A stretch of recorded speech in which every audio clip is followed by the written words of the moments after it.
Écoute-moi bien, auditeur. Je suis la mascotte de SEO Monkey. Bon, on va aller droit au but. Tu viens de tomber sur le meilleur podcast de tout l'internet francophone. Oui, oui, rien que ça. Ici, on parle de marketing digital. Alors prends ton café, pose tes fesses au chaud et ouvre grand tes oreilles jusqu'à la fin. Bonjour tout le monde et bienvenue sur le podcast SEO Monkey, le podcast dans lequel on aborde tous les sujets du marketing digital. Aujourd'hui, je suis très content d'accueillir Shubham. Donc Shubham, c'est un YouTuber que j'ai connu sur YouTube, il est également présent sur LinkedIn et qui parle beaucoup de no-code. Donc salut Shubham. Hello, merci de m'avoir invité, c'est hyper cool d'être sur ce podcast. Merci beaucoup d'avoir accepté l'invitation. Je pense que tu es notre invité jusqu'à maintenant qui a le plus, on va dire, d'abonnés, donc c'est un super gros honneur pour nous de te recevoir. Bah écoute, je suis content parce que en fait, bon, le nombre d'abonnés compte peu, hein, c'est vraiment ce qu'on dit et c'est hyper cool que tu puisses faire un podcast qui certes à la base est sur le SEO, mais que tu puisses parler d'autres sujets parce qu'au final tout se regroupe. Le SEO c'est juste une manière de faire venir des gens, mais après il y a bien autre chose. Donc je suis content que c'est pas juste un podcast sur les techniques de SEO, quoi. Ouais, c'est clair. Bah, c'est vrai que pour rebondir rapidement là-dessus, de toute façon, quand on touche au SEO, et je pense en règle générale à tout le marketing digital, on se rend bien compte qu'au bout d'un moment, pour optimiser, que ce soit des campagnes Facebook, des campagnes SEO, Google Ads, etc., bah, il faut aller optimiser le tunnel, donc les logiciels qu'on utilise, etc. Donc bien sûr que le no-code est directement lié en fait à ce qu'on fait également en SEO, et je pense qu'inversement, le SEO est également lié à ce que tu fais en plutôt développement web, du coup, c'est ça. Donc, est-ce que Shubham, tu peux te présenter du coup? Voilà. Ouais, alors je m'appelle Shubham Sharma, donc moi à la base je suis développeur en effet. Donc j'ai commencé avec le développement web, puis j'avais fait du développement mobile quand j'étais développeur on va dire, et puis après petit à petit j'ai slidé vers le marketing plutôt au départ de terrain, je dirais, parce que je faisais énormément de conférences et je parlais aux développeurs d'API. En gros, j'allais parcourir le monde un peu pour faire des conférences ici et là avec une boîte qui s'appelait Mailjet à l'époque. Et puis ensuite, je suis parti de Mailjet pour aller bosser purement dans le marketing, où j'ai fait CMO dans une boîte où là, on avait tous les sujets qui concernaient le marketing à gérer. C'était une boîte tech, donc là aussi, j'étais encore un pied dans la tech. Et puis, en fait, pendant toutes ces années, j'avais créé une chaîne YouTube à l'époque qui parlait à la base de vulgarisation informatique, qui parle maintenant de no code. Et aujourd'hui, si je reviens sur le parcours, on va dire de ma carrière, bah, c'était donc après être CMO, j'ai créé une boîte, puis une deuxième. Et aujourd'hui, bah, je fais pas mal de consulting, et notamment chez Conto, où je suis product manager. Et donc, je m'occupe un peu de tout ce qui est API et no code chez eux. Ok, super. Donc, tu es vraiment au centre de la stratégie no-code chez Conto, en fait, finalement. C'est toi qui gère un peu ce projet-là? Ouais, c'est ça. Alors, est-ce qu'on peut appeler ça une stratégie no code ou pas? Mais en tout cas, il est obligatoire pour une boîte d'aller servir ce marché qui est en train d'exploser. Et donc, c'est une manière pour Conto, en effet, d'aller attaquer ce marché-là. D'accord. Ouais, c'est clair, quand tu dis que le marché est en train d'exploser, il suffit d'aller voir sur Twitter, hein, de mettre le hashtag no-code. On se rend compte que c'est vraiment aujourd'hui. Je pense que c'est les débuts du no-code. Qu'est-ce que t'en penses, toi? Est-ce que c'est vraiment les débuts du no-code ou c'est quelque chose qui est Bah, déjà ça existe depuis un petit moment. Ça existe depuis un petit moment. Tu vois, c'est pas forcément que les débuts, mais en tout cas, ce qui est sûr, c'est que ça prend une place et surtout, le no-code a toujours existé, mais c'est juste que là, aujourd'hui, il y a un vrai besoin qui est en train d'être taclé, c'est qu'il y a de plus en plus de personnes sur un ordinateur et de plus en plus de personnes qui utilisent des outils et il y a besoin de les connecter tous ensemble. Donc, tu vois, je pense que ça existe depuis un petit moment, mais ça a vraiment pris son essor maintenant parce que bah, c'est en train de résoudre des problématiques qui étaient très painful pour les gens. Donc ouais, c'est le début, mais c'était là depuis un petit moment, mais c'est vrai qu'on en entend vraiment parler que maintenant, ouais. Ok, super. Est-ce que tu peux présenter le no-code pour les auditeurs qui peut-être ne connaîtraient pas ce que c'est? Le no-code, c'est une manière de développer des applications ou encore d'automatiser des processus en utilisant des outils et non pas du langage informatique. C'est-à-dire que jusque-là, quand vous avez envie de faire un site web, vous avez envie de faire une application mobile, vous êtes obligé de passer par un développeur même s'il y avait des petits trucs genre WordPress et compagnie qui existaient, mais si vous voulez aller un peu plus loin, customiser pas mal de choses, vous étiez à un moment donné obligé de faire appel à un développeur. Or maintenant, il y a énormément d'outils qui vous permettent de le faire sans être développeur. Et pareil pour l'automatisation.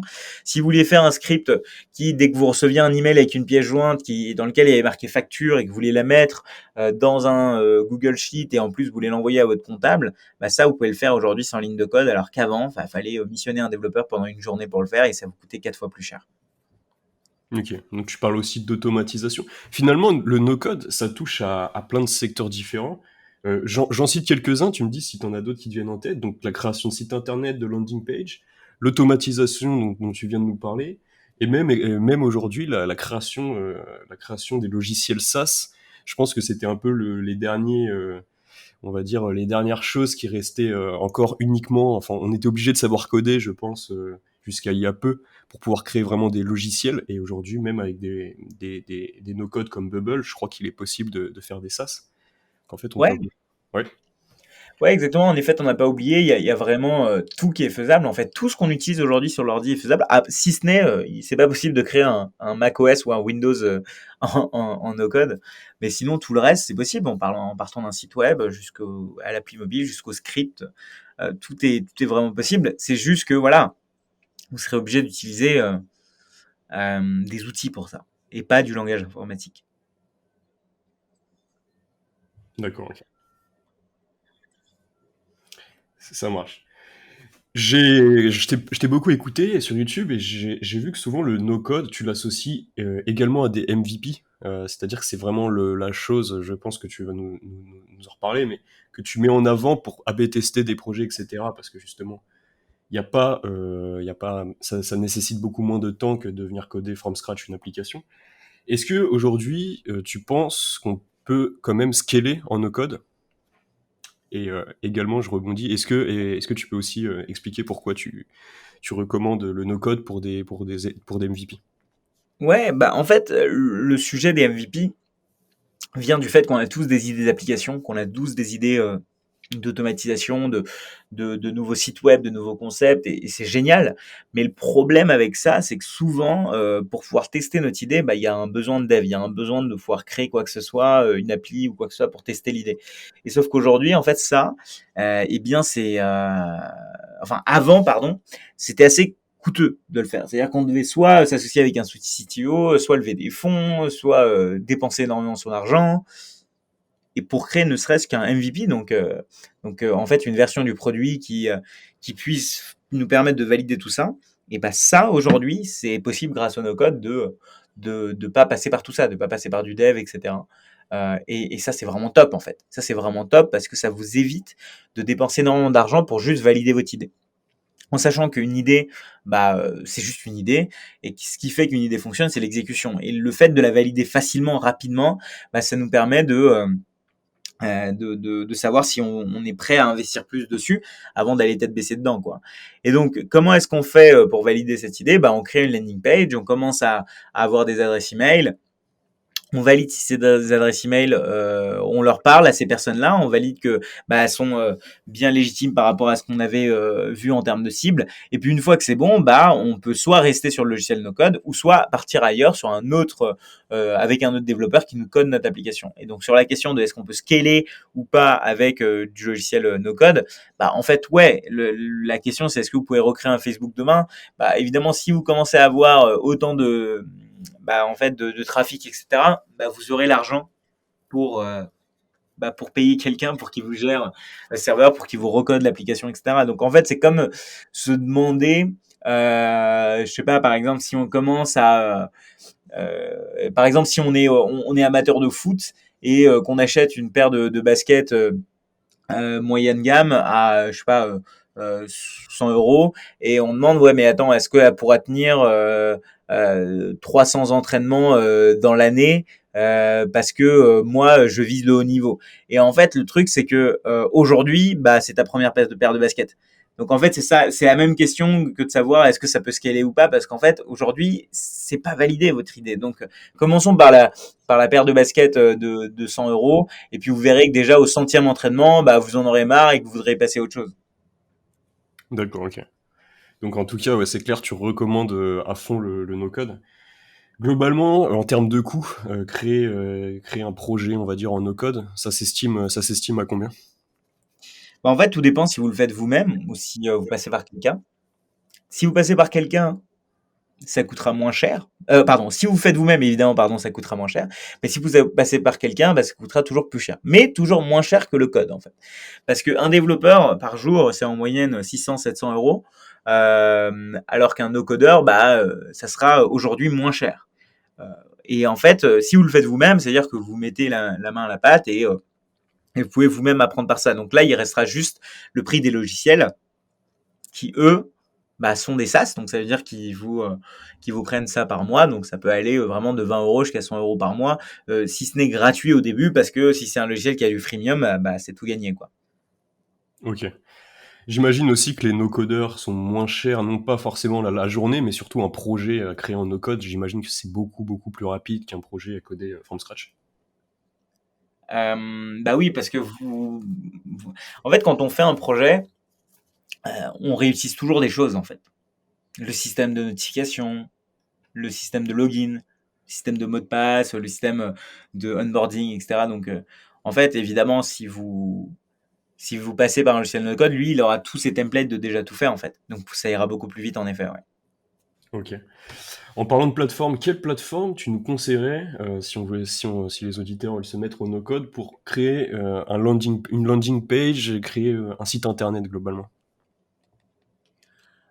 Aujourd'hui, bah, il y en a tellement, en fait, que c'est compliqué de donner un avis, mais par exemple, si tu veux faire juste une landing page, prends quelque chose euh, comme Landen, par exemple, bon, qui a d'ailleurs changé de nom maintenant, mais en gros, Swipe Pages, c'est très bien, c'est un logiciel que j'adore, Swipe Pages, parce qu'en fait, il fait de l'optimisation pour Google, etc., donc c'est vachement bien fait. Sur landing page, je dirais Swipe Pages. Pour une page plus compliquée, je dirais Doric, par exemple. Mais si vous voulez aller sur quelque chose de encore plus compliqué, Webflow. Donc, en fait, tout dépend. Je vous ai donné les 3 niveaux ici, c'est ce que je conseille, moi. Ok. Et qu'est-ce que tu penserais de quelqu'un qui partirait sur un WordPress et qui intégrerait dans ce WordPress le petit iframe pour avoir soit le formulaire, soit le questionnaire? Bah, WordPress, ça marche très bien, hein. C'est hyper cool, mais c'est juste quoi là, on va installer des dépendances pour rien, ça va être peut-être plus lent, on va certainement utiliser un thème. Le PHP, c'est pas ce qui est connu d'être le plus rapide. Donc en fait, c'est juste qu'au long terme, ça va être compliqué à maintenir parce qu'on fait pas un site juste pour le faire, on fait un site pour le modifier plus tard. Donc c'est juste qu'à maintenir au long terme, ça va être compliqué. Ok. Ça tombe bien que je puisse parler de ça avec toi parce que moi, du coup, je suis vraiment dans le SEO. Et Mhm. je dois quand même. Enfin, je suis vraiment content, moi, quand j'ai des clients qui arrivent avec un WordPress parce que c'est facile à prendre en main pour quelqu'un qui fait du référencement naturel. C'est vraiment un CMS qui est fait pour la création de contenu. Et la création de contenu, c'est très très important en référencement naturel. C'est pour ça que moi, j'aime bien partir sur un WordPress pour le long terme, justement. Donc, tu vois, on n'est pas forcément d'accord sur ce point-là. Ouais, mais tu vois, c'est deux. Je suis d'accord. Moi, pour le coup, avec toi, qui dit que c'est bien pour faire de la création de contenu.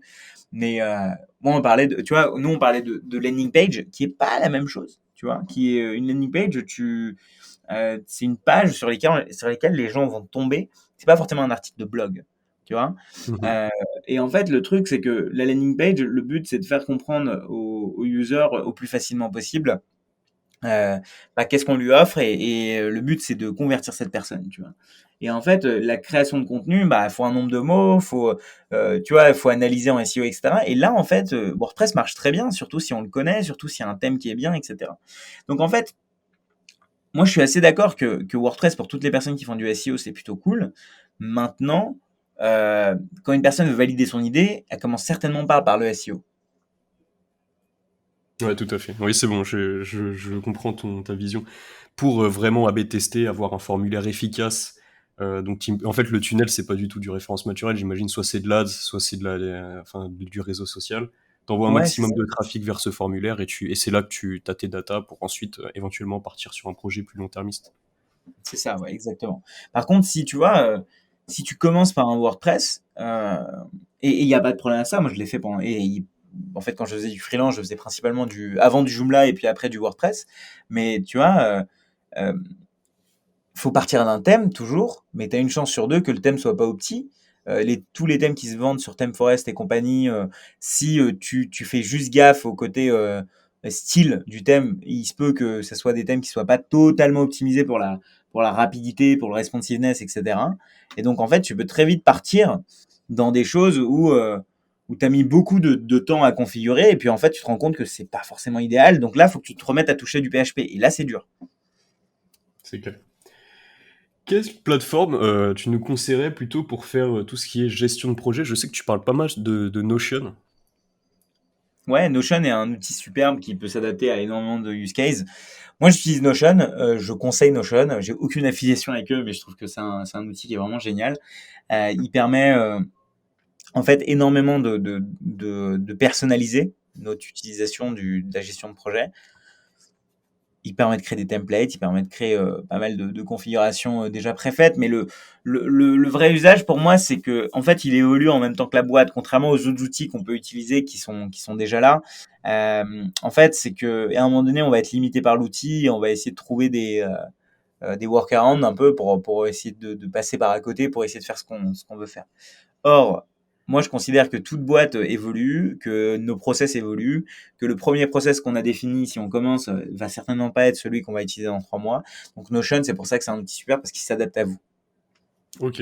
Et qu'est-ce qu'il aurait de plus? Parce que moi, par exemple, au sein de l'agence, pour la gestion de projet, je vais plutôt utiliser Trello. Et je pense que Notion est beaucoup plus efficace, comme tu dis. Concrètement, qu'est-ce que pour une TPE, PME, du conseil, etc., un Notion pourra avoir de plus qu'un Trello, par exemple? Notion a Trello intégré en lui, en termes en fait, un Trello, c'est un Kanban, hein, c'est quelque chose qui est assez connu dans le monde de l'agilité, du Lean, etc. Euh, Tu peux avoir ce Kanban dans Notion, mais ce que tu peux avoir en plus, c'est surtout, imagine, ce Kanban, tu peux le visualiser de 6 manières différentes. Tu peux le visualiser sous forme de timeline. Imagine quand tu as mis dans ton Kanban une deadline, et ben là, tu peux directement le convertir sous forme de calendrier, tu peux directement le convertir sous forme de timeline, tu peux en faire des checkbox. Et en fait, tu joues avec la data que tu as, et tu peux aussi créer des vues spécialisées pour tes clients. Tu fais un dashboard par client dans lequel tu réimportes ce Kanban. Et du coup, en fait, tu évites les duplications. Tu as une seule source de vérité qui est ton Kanban. Et en fait, tu vois, si par exemple un client, tu veux partager l'état de son avancement, bah, tu n'as pas envie de lui donner accès à d'autres choses, par exemple, dans ton Kanban Trello. Et c'est des types de choses que tu vas réussir à faire au long terme avec Notion, en fait. Ok, super. Petite question, est-ce que tu utilises Asana également pour la gestion de projet? J'avais utilisé pendant un petit moment, mais pareil, tu vois, c'est un peu. Alors c'est très bien pour les personnes qui veulent rien configurer, qui veulent un outil clé en main, et ça marche hyper bien. Franchement, je déconseille pas, hein. Mais voilà, moi j'aime bien faire modifier l'outil au fur et à mesure. Et Asana, je l'ai utilisé pendant un petit temps. J'ai utilisé Monday dans d'autres use cases, et ClickUp aussi. Et en fait, voilà, moi je reviens à chaque fois sur Notion parce que je veux pouvoir tout configurer moi-même. Et je veux pouvoir créer des vues spécialisées par utilisateur, etc. J'ai pas envie d'être contraint sur un outil, en fait. C'est surtout ça. Ok. Il y a quelque chose aussi, moi, dont je me questionne beaucoup parce que je l'ai pas encore vraiment utilisé. Et là, je pense qu'on est vraiment dans ta spécialité, là, l'automatisation. C'est vraiment l'automatisation de scénarios dont tu nous parlais un petit peu au début avec, par exemple, un exemple de facture. Et notamment un combo dont j'ai beaucoup entendu parler, Airtable et Zapier. Je voulais savoir, en fait, si tu pouvais un peu nous expliquer parce que pour une personne comme moi, voilà, je sais, j'en aurais besoin. J'ai une boîte, j'ai de la data, mais je ne l'utilise pas du tout. Alors concrètement, qu'est-ce que ça permet de faire ce genre de logiciel? Ouais, alors Airtable, c'est en fait une grosse base de données. Pour ceux qui savent pas une base de données ce que c'est en gros, vous imaginez un gros fichier Excel dans lequel il y a des cellules à l'infini et vous pouvez définir dedans quels vont être les éléments qui vont être dedans et vous allez pouvoir les analyser. Bon, ça c'est Airtable. Et Airtable, imaginez, vous pouvez aussi voir les différentes vues dans le Airtable.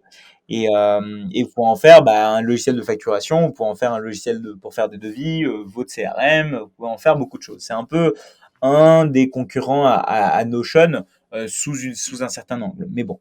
Et Zapier, c'est en fait un logiciel d'automatisation qui vous permet de faire des automatisations du genre, si A se passe, alors fait B. Du genre, si je viens d'ajouter un client dans ma base de données, envoie-lui un email au bout de 2 jours en disant que son projet se passe bien, puis au bout de 7 jours en disant que ce projet se passe bien, et puis envoie-moi un rappel directement sur mon téléphone disant qu'il faut absolument appeler ce client aujourd'hui. Bah ça, on peut le faire. Donc en fait, en quelque sorte, on programme l'ordinateur à faire des choses pour nous, et ça, jusque-là, c'était impossible.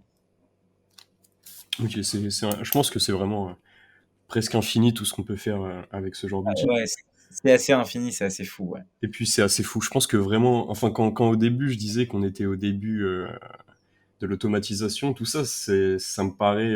Je pense que poussé à l'extrême, ça peut carrément automatiser une boîte en fait, non? Ouais, bah il y a des boîtes qui tournent aujourd'hui sur des logiciels no-code. Je pense à Loom, qui est une boîte qui fait je crois ils font des fringues. Tu vois, en fait, ils ont une ligne de vêtements et tout leur processus e-commerce. D'ailleurs, ils sont sur WordPress, je crois, sur WooCommerce, quelque chose comme ça, ou sur Shopify. Mais en tout cas, ils l'ont connecté à un logiciel qui s'appelle Integromat, qui est le concurrent de Zapier. Et en fait, toute la gestion de commandes, de support, etc., est gérée en no-code. Et ils n'ont pas besoin de développeurs. Ok. Tu disais rapidement que Airtable, ça pouvait être un concurrent à Notion. Est-ce que Notion peut avoir aussi cette fonction de base de données et permettre d'activer Zapier? Ouais, c'est ça en fait. Tu peux connecter Notion à Zapier et tu peux l'utiliser de la même façon. J'ai fait une vidéo complète de 15 minutes où j'explique les différences entre Notion et Zapier, mais si je devais le résumer en 1 minute, ça serait Zapier est entre Notion et Airtable, pardon. Et donc si je devais le résumer en 1 minute, ça serait Notion est vachement bien pour tout ce qui est dashboard, présentation, utilisation en tant qu'entreprise, collaboration. Et Airtable va être meilleur en utilisation sous forme de base de données. C'est-à-dire, si on met une application par-dessus, si on utilise des automatisations de Airtable directement. Et en fait, ça, il va être meilleur là-dessus. Donc, les deux ont cette fonctionnalité de base de données. Notion a plus que des bases de données, c'est-à-dire il a en plus de l'affichage, il a en plus du côté dashboarding, etc., que vous allez pouvoir utiliser, quoi. Ok. Quand tu arrives sur des projets pour ta boîte, quand tu me dis que tu fais du consulting également, tu arrives sur des PME comme par exemple la mienne pourrait l'être, comment tu procèdes pour savoir et pour trouver en fait les tâches que tu vas pouvoir automatiser grâce à ce combo Airtable Zapier? Bah, ça passe toujours par une grosse phase d'audit, tu sais, où je viens poser des questions de comment vous faites ça. Donc, en fait, j'observe et je ne dis rien. Et j'observe, je regarde ce qui pourrait être amélioré, ce qui serait bien, ce qui serait pas bien, mais tu vois, je recommande pas encore. En revanche, je vais, dans un premier temps, attaquer ce qu'on appelle les low hanging fruit, donc les fruits qui sont les plus bas, pour essayer d'apporter le plus de valeur. Donc, en gros, je regarde, ok, qu'est-ce qui leur prend le plus de temps? Et qu'est-ce qui, moi, me prend moins de temps pour automatiser. Et du coup, on commence par ça, et c'est généralement les plus gros. Euh, En fait, c'est généralement les plus gros wow effect, tu vois, les plus gros ROI aussi de ce qu'on peut automatiser. Et souvent, ça va être la facturation, parce que c'est des choses qu'on fait à la main. Souvent, ça va être je sais pas, le fait que qu'un comptable vient demander les tickets de caisse à quelqu'un à chaque fois. Ça va être les reminders qu'on doit envoyer à chacun. C'est des petites choses comme ça, mais en fait, ça laisse du temps à plein de gens, quoi. Ouais, d'accord, ok. Ouais, j'imagine. Et est-ce que tu as déjà travaillé sur des tâches d'automatisation commerciale, démarche commerciale, quelque chose purement, enfin j'imagine qui demande peut-être plus de travail ou... Bah non, parce que tu as un gros sujet qui est de la prospection automatisée, hein. Aujourd'hui, tu as par exemple des outils comme Prospecting, Phantom Buster, qui te permettent d'automatiser la recherche de leads, l'envoi de messages aux leads, donc aux prospects. Tu as tout un sujet là-dessus. Euh, Tu peux faire ça par email avec des outils comme Lemlist par exemple, où tu peux tout automatiser, le fait d'envoyer les emails, le fait de relancer si la personne n'a pas vu, n'a pas répondu, n'a pas cliqué. Tu peux savoir tout ça, tu peux traquer tout ça. Donc t'as tout ce pan de l'automatisation qui existe, qui est incroyablement fun à utiliser. Après il y a des abus, et si vous recevez des messages en mode bonjour Gérard, j'espère que vous allez bien chez X et chez entreprise, etc. Bah maintenant c'est trop, tout le monde l'a fait et donc ça marche moins bien. Et donc en fait, ce qui se fait du coup, c'est que il faut être beaucoup plus créatif, et avant d'automatiser quoi que ce soit, il faut l'avoir fait en vrai, donc à la main, donc un par un, pour pouvoir après l'automatiser un jour. Ok. J'avais entendu un truc un peu fou. Je sais plus, ça devait être sur un podcast. J'ai entendu ça. Une sorte d'automatisation commerciale. Tu me diras si tu as déjà travaillé sur ce genre de scénario, mais complètement fou. Du style, jour 1, j'envoie un mail à cette personne. Jour 3, j'envoie une invitation sur LinkedIn à cette même personne. Jour 5, j'envoie le premier message LinkedIn à cette personne. Jour 8, je lui propose un message et que le taux de conversion était énorme, en fait. Ouais.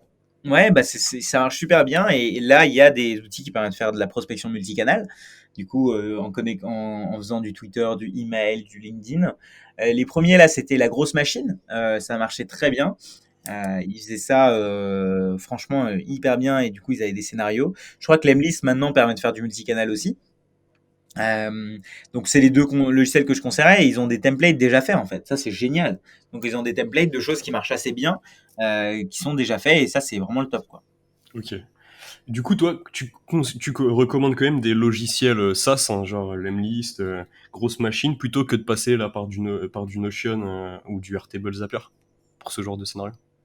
Ouais, parce que c'est de la prospection et en fait là pour ça c'est quand même mieux de prendre des logiciels spécifiques parce que ça marche toujours mieux et que c'est fait pour ça et que sinon vous allez vous embêler les pinceaux et pour franchement pour le prix que ça coûte, c'est quand même incroyable pour ce que ça peut vous rapporter en fait. Donc moi, ouais, j'aurais tendance à dire ce que tu viens de dire, c'est-à-dire payer des logiciels spécialisés plutôt que d'essayer de gruger un petit peu et en essayant de faire à la main, quoi, en fait.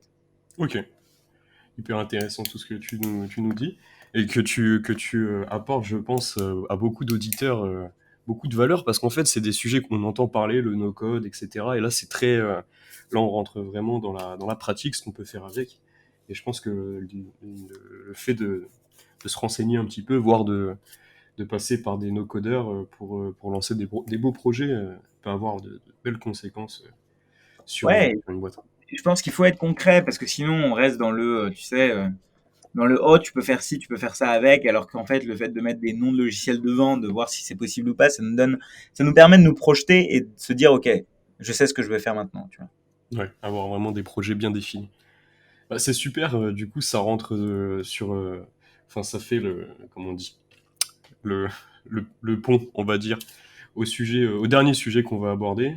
Donc là, pour résumer, on a vu le no-code, ça permettait de faire des landing pages, des sites internet, de la gestion de projet et maintenant même de l'automatisation de scénarios. Il y a encore un sujet que j'aimerais aborder avec toi, c'est la création des logiciels SaaS qui pour beaucoup encore est un peu le dernier pan, comme je disais au début du podcast, où il faut absolument passer par du dev from scratch. Or, il y a des applications comme Bubble qui permettraient, apparemment, c'est leur promesse, de créer ce genre de logiciel. Est-ce que tu peux un petit peu nous en parler? Est-ce que toi, tu travailles sur ce genre de SaaS? Alors, ce qui est bien, c'est que leurs promesses, bah, ils la tiennent bien. C'est qu'en effet, on peut créer tout type de logiciel SaaS avec. C'est assez incroyable ce qu'ils nous permettent de faire. Il y a des templates pour tout et pour rien. Le logiciel est assez avancé, donc pour le coup, faut vraiment s'y mettre. C'est-à-dire que c'est pas juste un petit template builder ou quoi que ce soit. Euh, et en fait, alors moi, j'utilise peut-être un peu moins. C'est l'outil que je connais peut-être le moins. Enfin, même si je l'ai déjà utilisé plein de fois, mais j'ai jamais utilisé pour une vraie application. Il y a des boîtes qui sont spécialisées là-dessus, etc. Donc, mais parce que moi, à la base, je suis un développeur et pour le coup, vu que moi, je connais déjà une technologie qui est en codant, bah, pour celle-là, j'ai pas envie de réapprendre quelque chose vu que c'est quelque chose d'assez avancé. Par contre, pour des petits logiciels, je l'utiliserai. Mais si c'est des gros projets, je passerai directement en code. Mais Bubble, c'est elle la révolution en fait du no-code parce que ça te permet de tout créer. Si tu as besoin de créer une application, un jeu, je sais pas, du pendu ou qui est lié à un karaoké qui en plus dans lequel tu as besoin de faire inscrire des gens, les faire payer par mois, tu peux le faire et tu as des modules et tout est connecté avec Bubble. Donc c'est vraiment pour moi la grosse mitrailleuse lourde du no-code quoi. Ok, c'est. Par contre, j'imagine, par contre, quand tu nous expliques un peu ce qu'on peut faire, ok, on est dans le no-code, mais en fait, je pense que c'est un peu l'avenir du travail de développeur. Si le code se perd, ça va être un développeur spécialisé sur Bubble. Finalement, ça demande presque autant de compétences, je veux dire, que d'apprendre un langage comme, je sais pas, HTML, CSS, JavaScript, que de savoir utiliser ce genre de logiciel. Ouais, t'as tout dit. En fait, maintenant, si tu regardes sur Malte, sur les logiciels de freelance, enfin sur les plateformes de freelance, tu as Bubble Developer, par exemple. Donc, c'est déjà en train d'arriver. Donc, en effet, c'est tellement profond et précis que c'est, comme tu dis, une nouvelle compétence qui est assez importante. Donc, ouais, c'est exactement ça. Maintenant, si vous voulez commencer à faire un truc rapide, c'est très bien Bubble en fait parce que vous regardez un ou deux tutos, vous essayez eh bien vous regardez un ou deux tutos, vous essayez de reprendre un template, vous essayez de changer quelques valeurs, vous essayez de publier, et ça marche en fait. Ok, super. Dernière petite question, comme ça va permettre à tous les auditeurs de se remettre dans le cas pratique. Et je vais prendre l'exemple du coup de l'agence. Donc pour quelqu'un comme moi qui a une agence dans le digital, on va dire quel logiciel tu lui conseillerais pour automatiser sa prospection, automatiser, on va dire, tout ce qui est, comme tu disais, facturation, etc., etc. Créer un site internet, gérer ses projets avec ses collaborateurs, et même créer son premier logiciel SaaS, on va dire, de façon rapide, voire un peu plus profonde. Peut-être tu vas nous conseiller plutôt de passer par un développeur que d'utiliser Bubble, par exemple. C'est marrant, bah, là tu vas quand même faire beaucoup de choses, mais en gros, déjà pour la partie travailler ensemble, etc. Moi, je commencerai déjà par Notion parce que en fait, ce qu'on ne dit pas assez, c'est que là on parle d'outils, mais on parle pas de méthode. Et en fait, la méthode est plus importante que l'outil. Et en fait, l'outil aujourd'hui, Notion, te permet de commencer et d'élaborer ta méthode petit à petit, alors que tous les autres outils no-code de création, d'automatisation, eh bien, ça va être compliqué si tu veux de tout changer petit à petit, etc. Donc, tu vois, je te dirais pas d'aller sur du Bubble dès le début, en fait, parce que d'abord, ce qu'il faut faire quand tu veux créer ton SaaS, bah, c'est de spécer, de faire la spécification de ce que tu veux. Donc, faire la Ah, spécification excuse-moi, de, je t'entends, OK, je qu'est-ce t'entends. que je veux, quelle page je veux, pourquoi, quelle va être comment elle va se comporter mon auditeur, enfin la personne qui va venir utiliser mon outil. Et en fait, ça, on a envie de pas faire ce travail pour aller directement mettre ça dans les mains d'un développeur. Mais ça, c'est un projet mort-né en fait, parce que si t'as pas bien défini, le développeur va pas savoir quoi faire, ou toi-même tu vas pas savoir quoi faire. Et en plein milieu, c'est un peu comme construire une maison sans plan en fait. Hmm. C'est d'arriver, t'achètes tout chez Leroy Merlin. Déjà, tu vas acheter pour 2 fois plus cher parce que tu vas tomber sur le truc que tu as envie de prendre. Bref, tu connais comment ça se passe quand tu es dans les supermarchés. Et en plus, tu vas acheter sans mesurer. Donc, tu vas passer plus de temps en aller-retour Leroy Merlin et ta maison va ressembler pas du tout à ce que tu voulais parce que tu ne savais pas ce que tu voulais. Ok, je précise, hein, juste, il y a eu une petite coupure. Donc globalement, ce que tu disais, c'est la première étape, hein, c'est vraiment de définir, d'utiliser Notion quoi, pour collaborer et monter une stratégie avant de passer à la phase de production. Ouais, c'est ça. Super. Ok. Bah merci beaucoup du coup, Shubham. Je sais que t'as rendez-vous dans peu de temps. Tu vas peut-être avoir un peu besoin de temps pour te préparer, prendre un petit verre d'eau avant de repartir sur un call. Donc, mais je te remercie énormément pour ton intervention.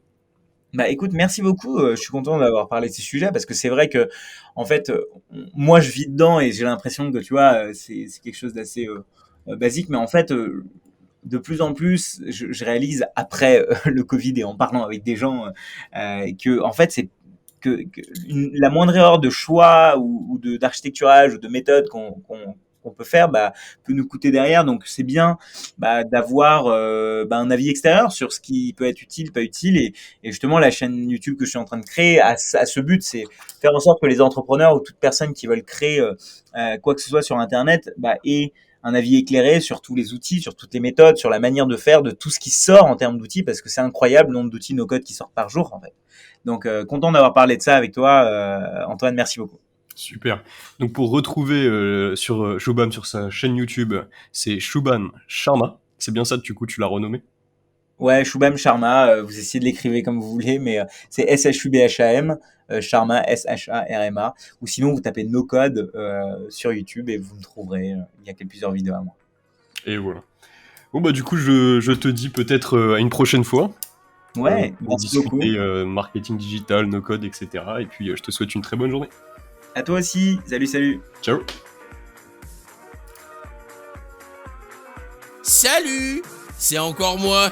T'as kiffé l'épisode ? Tu peux retrouver un résumé détaillé sur mon site seo-monkey.fr. Attends, mais t'es sérieux? T'es toujours pas abonné à la newsletter? T'as pas compris qu'on fait ça pour ton bien? Allez, abonne-toi. Je pars pas tant que tu t'es pas abonné. Allez, je plaisante. À plus dans le bus.